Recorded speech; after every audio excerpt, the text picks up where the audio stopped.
नमस्कार बच्चों, कक्षा 12 जीव विज्ञान के लिए जो टॉपिक चल रहा है वो है मानव जनन।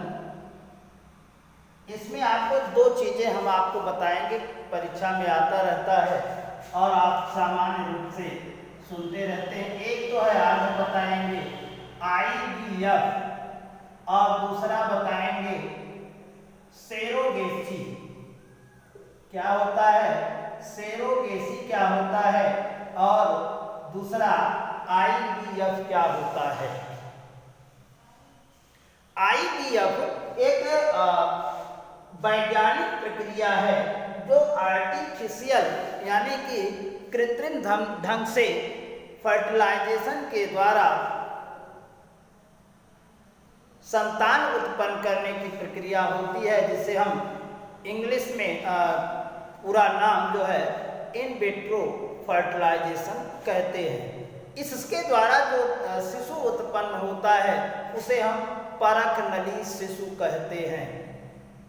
यानी कि इन विट्रो फर्टिलाइजेशन या IVF निसंतान दंपति ये IVF द्वारा संतान उत्पन्न कर सकते हैं। तो मान लिया ये किसी कारणवश हो सकता है कि हार्मोन की कमी या अधिकता हो, या शुक्राणुओं की कैपेसिटी कम हो, शुक्राणुओं की संख्या कम हो, या जो है ओवम में कुछ इस परेशानी हो, तो उसके लिए ये परखनली शिशु इसे कहा जाता है। एक परखनली में ओवम को और स्पर्म को निकाल करके फर्टिलाइजेशन इन विट्रो यानी कि अपने नियंत्रित वातावरण में फर्टिलाइजेशन कराया जाता है और इसे नियंत्रित वातावरण में परखनली में रख दिया जाता है।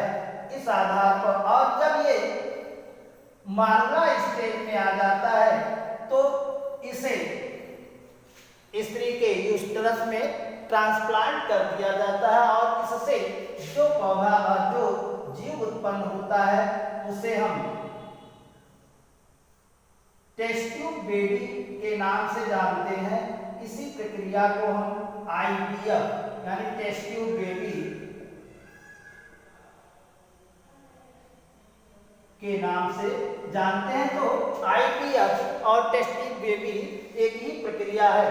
तो इस आधार पर हम निसंतान दंपति में संतान वैज्ञानिक विधि से संतान उत्पन्न करने की प्रक्रिया है, जिसे हम इन विट्रो फर्टिलाइजेशन कहते हैं।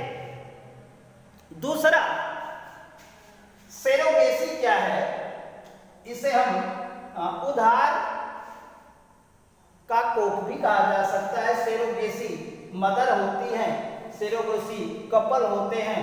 मान लिया किसी स्त्री में जो यूट्रस है या गर्भाशय है या तो वो उसकी झिल्ली या काम नहीं कर रही है, लेकिन अंडे का यानी ओवम का निर्गमन हो रहा है, शुक्राणुओं का निर्गमन हो रहा है, तो उस दंपति में उस अंडे को निकाल करके और उसके पति के द्वारा शुक्राणुओं से फर्टिलाइजेशन करा करके एक दूसरी महिला के यूट्रस में ट्रांसप्लांट कर दिया जाता है, डाल दिया जाता है। तो इस आधार पर जो शिशु उत्पन्न होता है उसे हम सेरोगेसी कहते हैं और जो उत्पन्न करती है उसे हम सेरोगेट मदर के नाम से जानते हैं और जो बालक उत्पन्न होता है सेरोगेट सन या सेरोगेट डॉटर के नाम से जाना जाता है। तो आज हम दो चीज़ों को, बहुत महत्वपूर्ण चीज़ें आपको आती रहती हैं परीक्षा में, IVF और सेरोगेसी के बारे में बताया। बाकी हम टर्म बताते रहेंगे। धन्यवाद।